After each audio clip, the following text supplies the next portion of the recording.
Hello and welcome to another edition of Inside the Borough, the FAU podcast for and by fans, brought to you by FAUOwlsNest.com. My name is Dan.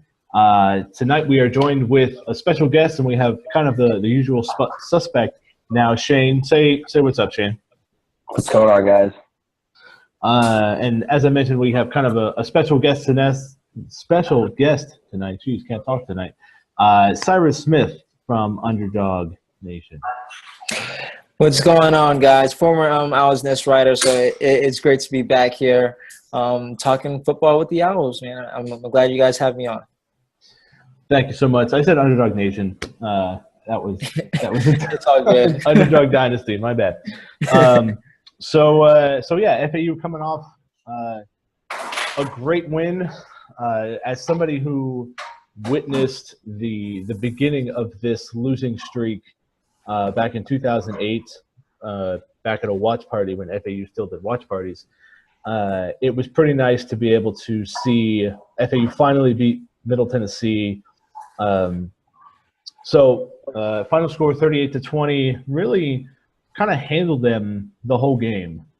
It was, and we'll kind of talk about this, but it was nice to see FAU, a team that on paper we should have beaten, especially since they're missing their two best playmakers, for us to really go out, and especially in the second half, kind of to make sure that we kept them at bay. There was really no momentum. So that was certainly something that I was really excited. And Lane mentioned it at the end of the in his press conference. This was big for the fans, big for the alumni, to finally cross that barrier. Because Jack and Shane mentioned it last week. There was a lot of good games in this series. And I think you even wrote a really good article about how good the games were. It was nice to finally see us. So I don't know. What were some of you guys' Shane? What were some of your takeaways from the game? They physically whooped Tennessee in many areas. Middle Tennessee in many areas. We simplified the game plan. They ran the ball. They came out, ran the ball. Holes were opening up.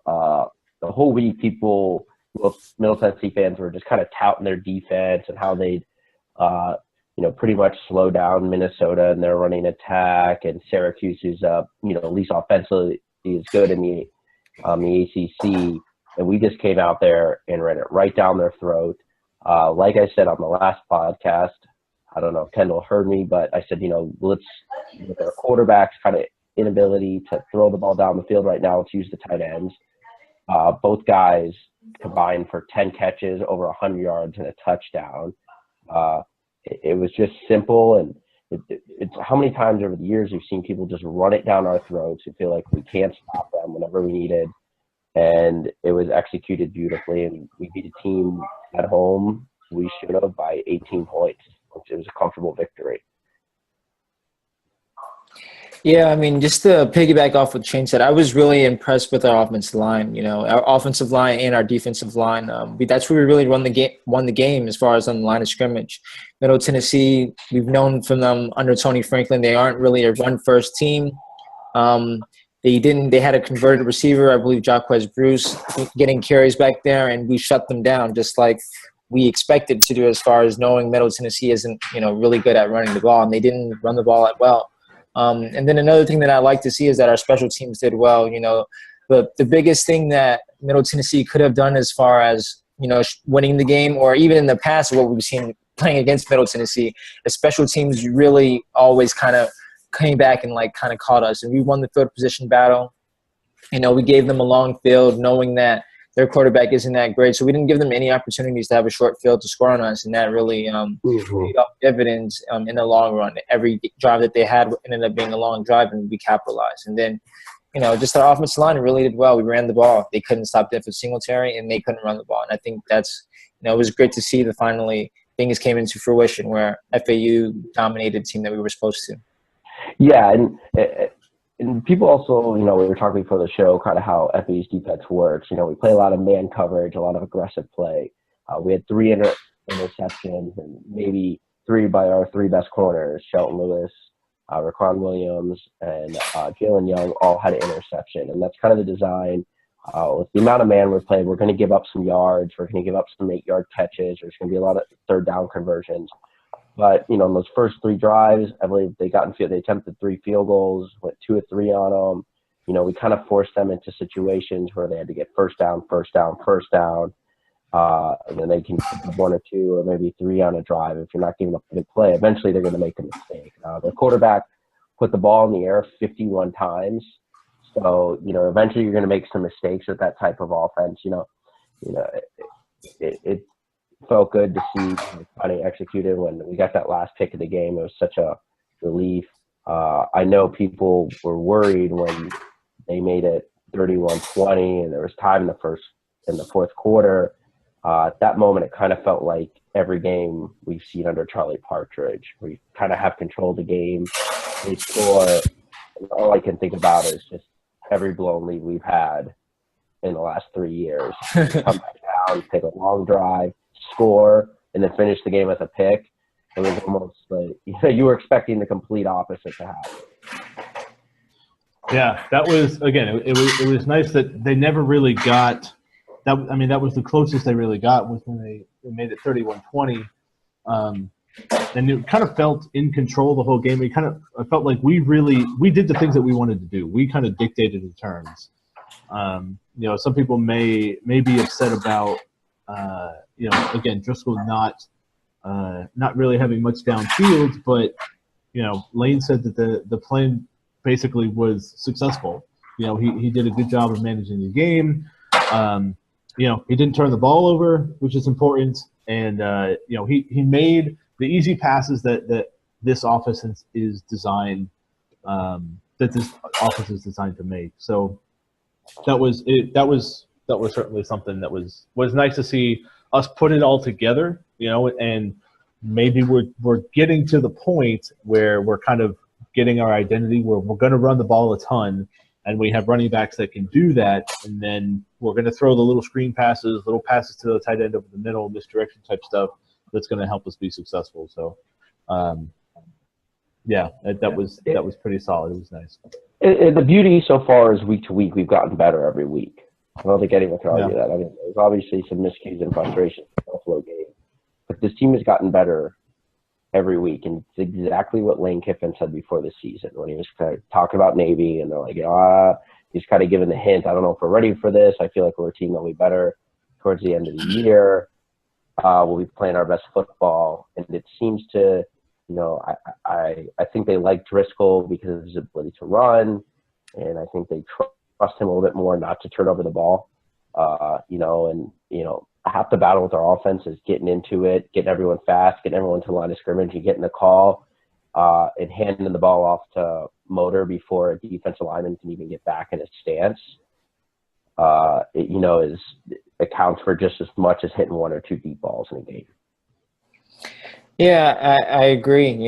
The fact that we were able to stay away from turnovers and win the turnover to battle, that was huge. But I think just to piggyback what you said, in my preview on Underdog Dynasty, I figured that by conference play, we would really start to hit our stride, and we would really start to see what this team is capable of, and to see that, we can do damage in this league, which we haven't really been able to see, or we never really saw under Partridge.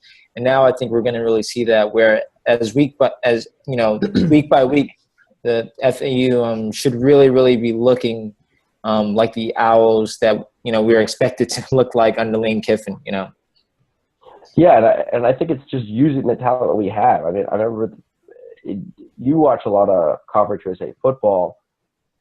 I don't think it takes a ton to win 6 games in this conference. No. This isn't – you're not Mississippi State trying to move up through the SEC West, or even if you feel like you're a step above this year, it doesn't matter. Little changes could mean a huge fall or a huge game in this league. I mean, I think all the teams are pretty close. As I pointed out with Old Dominion before the year, they won 10 games. I didn't feel that we were that far away from them. They just took advantage of the teams they were supposed to beat all year. And I think by us just simply running the ball and not turning it over makes us a bowl team. I mean, Right. we don't need crazy play from the quarterback, which at this point a bowl game would be fun. And Then next year they'll have a leader at the quarterback. But it doesn't take a lot if you watch this. If you watch these games week to week, it's we don't need to be up near a perfect team to win a lot of games in this conference. Yeah, I think, and we'll kind of move on, but kind of close off here, or in transition, I guess, where especially the East in Conference USA seems to be wide open. And Cyrus, you can talk a little bit about this and maybe why ODU was your pick in the beginning of the year. But speaking of Old Dominion, we're playing this weekend in Virginia, and they are 2-2, and I don't know. What was their last game? I can't remember. I'm drawing a blank on. Virginia Tech, they were shut out 38-0.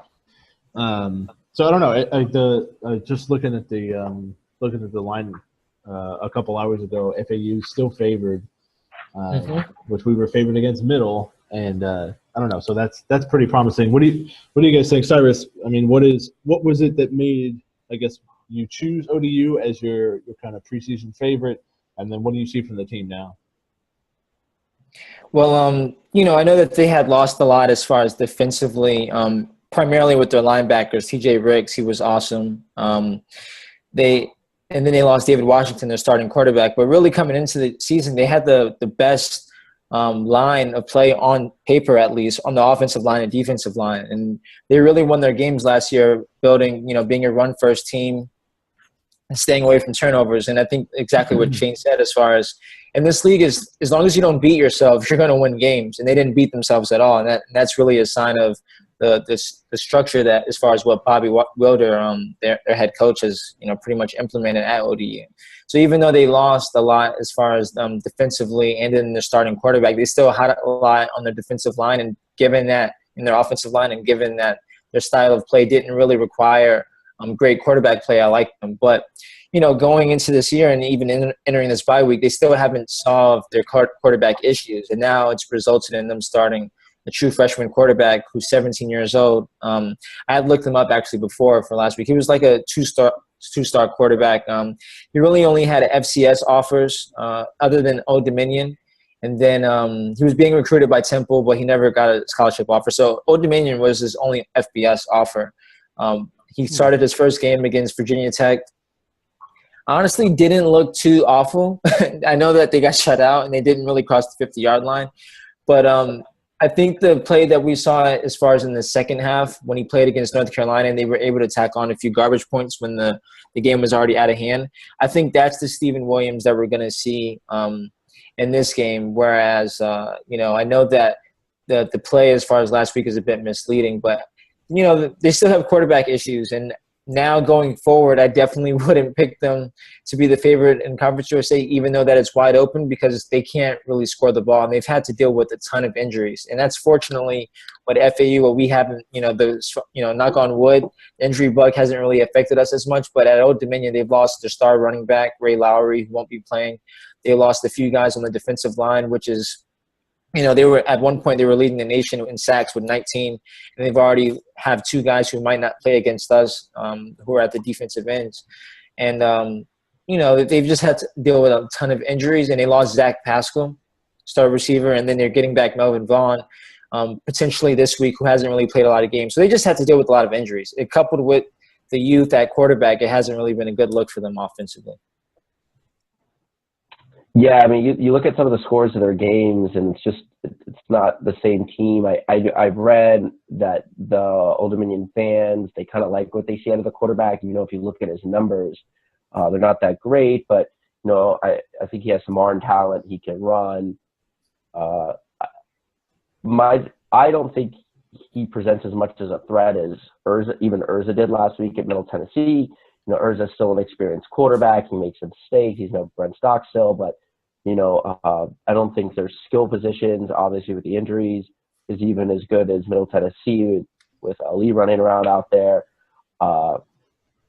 Middle Tennessee's defense is also hyped up a little bit. We're hearing a lot of hype out of this defense, but I haven't seen them really dominate great competition yet. So I think there's another game where if we played probably the same exact game we did against Middle Tennessee, there's no reason we shouldn't win it. If we play the same game, but we can't go out there and commit penalties and turn over the ball and get ahead of ourselves because it is Conference USA and things can flip really quick. Yeah. Yeah, that's yeah. I think kind of all signs kind of point to us being able to take care of business, but who knows? I mean, maybe in the Buffalo game you could say, yeah, we should have won, but we also had some injuries and a quarterback change, and we kind of beat Buffalo to death.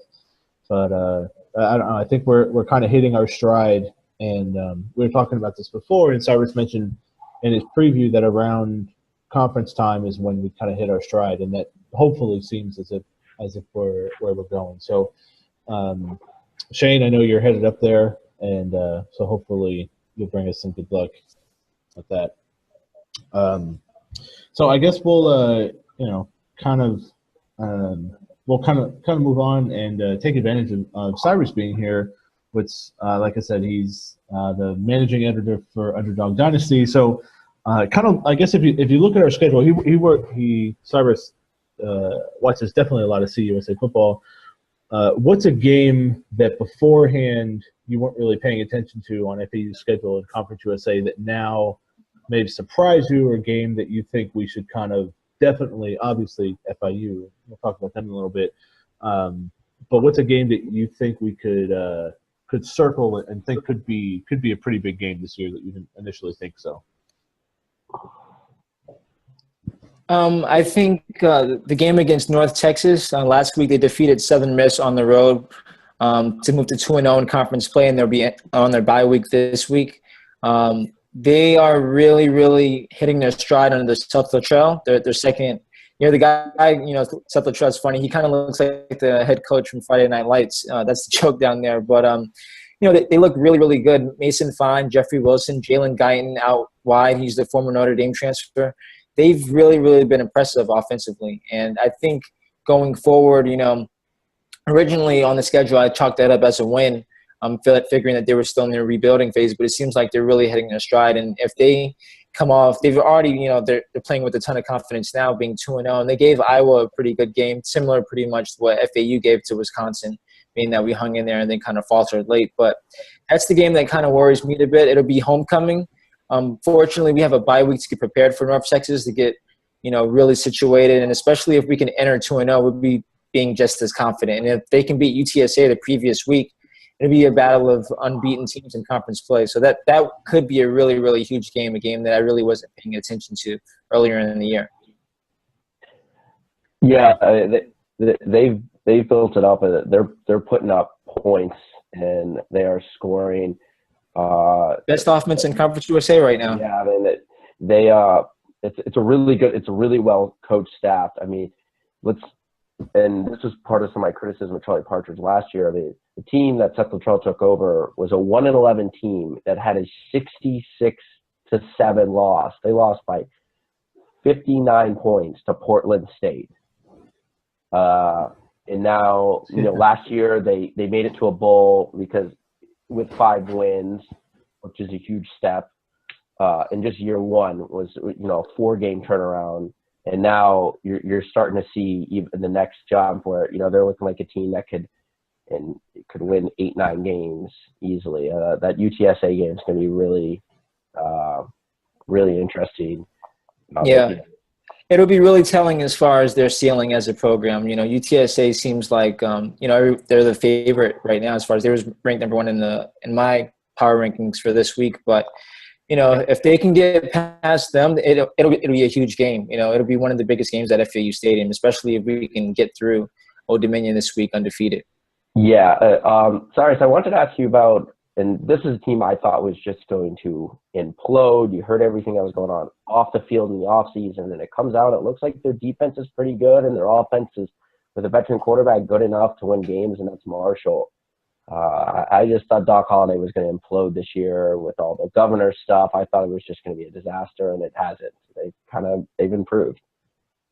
I mean, with Marshall, the one thing that they've been able to do this year, which they couldn't do last year at all, is just run the ball. They had Trey Rodriguez, which all of us Owl fans know of him. He transferred over there. A few Marshall fans figured that he would kind of crack the rotation, and he actually did not. You know, he left the team about 2 weeks ago. But they got a kid down in Florida who pretty much replaced him in Tyler King.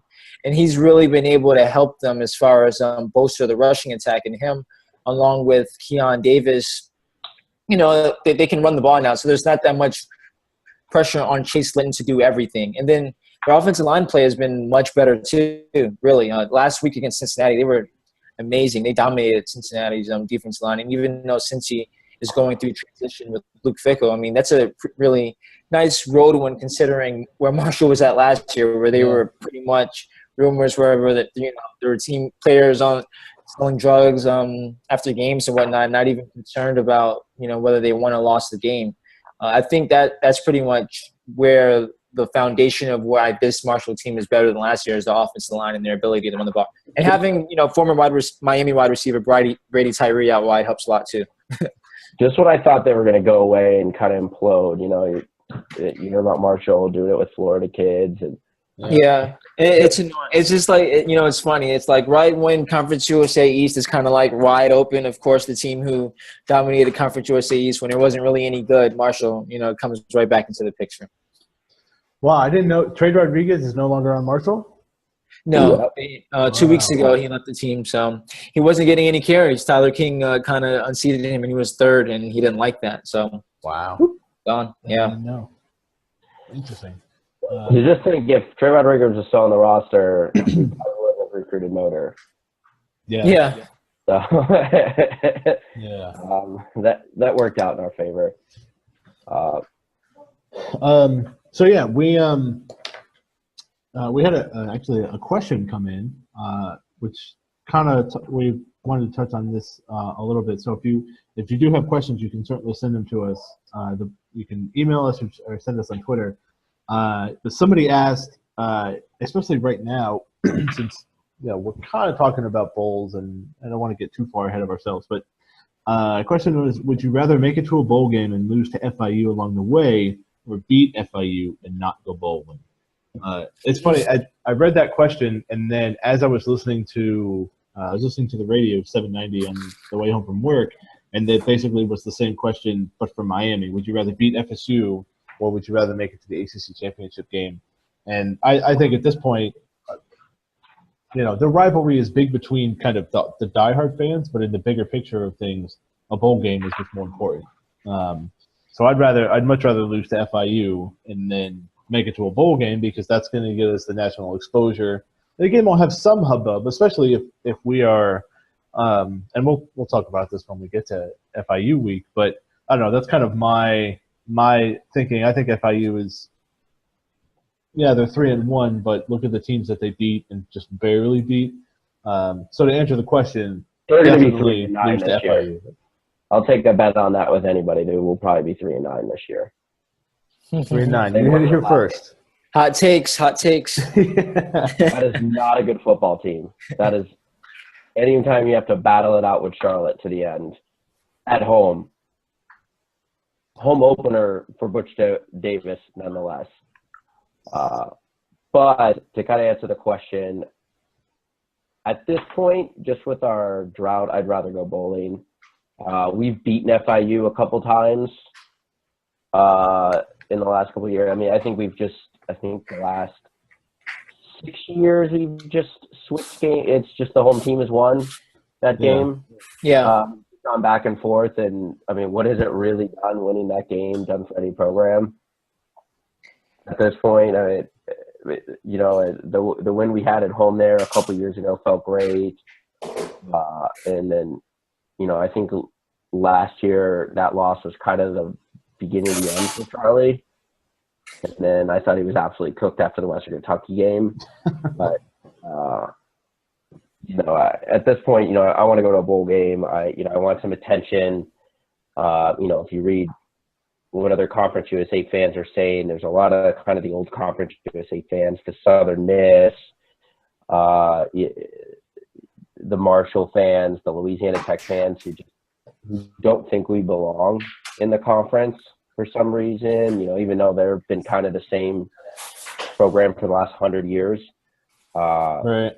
I don't feel like we belong, and if we can go there and, if we can win some bowl games, represent the conference, we might be kind of more accepted into the conference, which, we need to do at this point.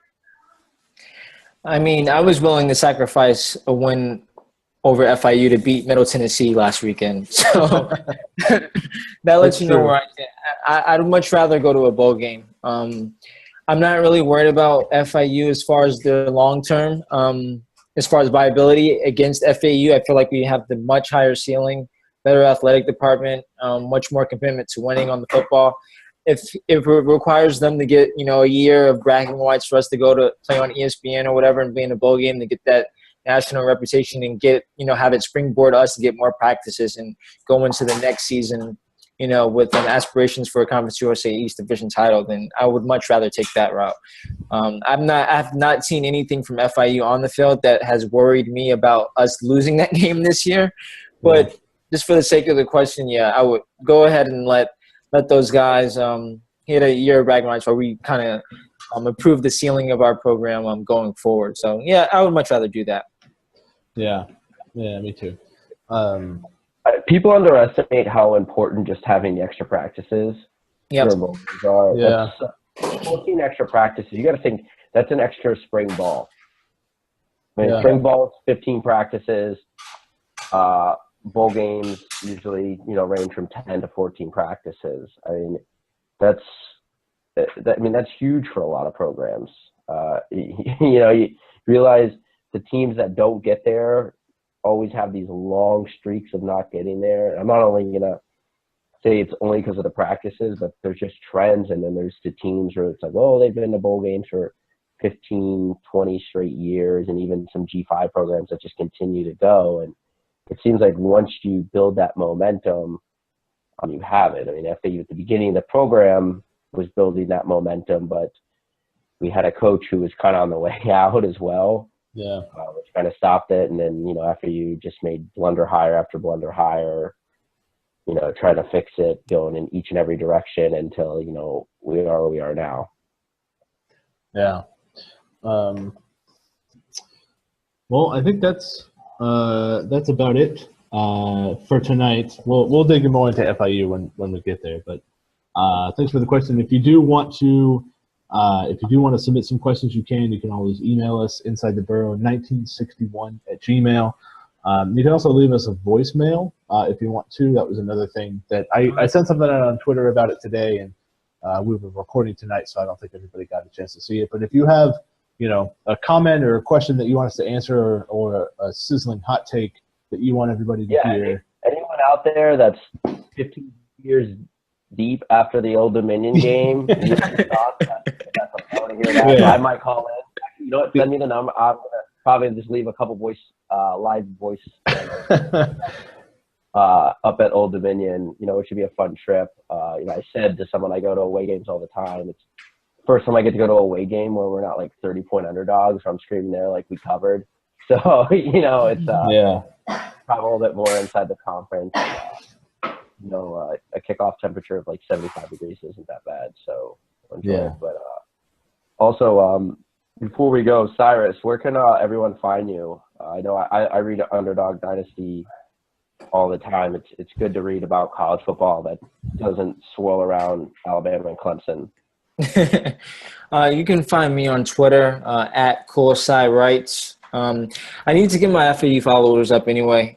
So all of you guys that follow up, please follow me. I've been looking for more FAU fans to follow. I've known Ching for a bit on Twitter, Dan himself. So you can follow me on Twitter. And then, on the website on Underdog Dynasty, I mean, I still do a bunch of FAU stuff, centric stuff whenever I get the chance to, whenever I'm not writing about Conference USA. If you guys ever have any story ideas, anything that you'd want me to dive into, please feel free to send me a message. DMs are always open. Let me know. Yeah, absolutely. And if you haven't read, it's probably worth your time to go back and read that Middle Tennessee article chronicling the losses, because that was pretty good. So if you I still get mad about the Sochek. Like, that one is the one that No, that overtime game in 2013 still bothers me, man. We should have won that game. We should have won so many of them. Yeah. Yeah, I said on last week, it's so good to beat Middle Tennessee, and I know their fans were angry. They had their backups. I know they were angry to lose to us. It was something they were just, they don't have a lot to hang on. To. They win 7-8 games every year, and that's kind of the peak of their program. They know Stockstill is an average coach, to be honest with you. I think he is. I mean, he's never been able to kind of take them to that next level. And their streak is something they hung on to us versus us, and that whole streak, I said, they encompassed our last 10 years of football. Yeah. Just kind of. And the fact that Conference USA is only getting better, those guys are in for it in the next few years. They need to do something because I don't see them having the staying power to remain up there, especially with FAU and perhaps even Marshall and getting better. Yeah. So I guess that about wraps it up for tonight. Thanks to Cyrus for joining us. Thanks to Shane as always. And we'll see you next week. Go Owls.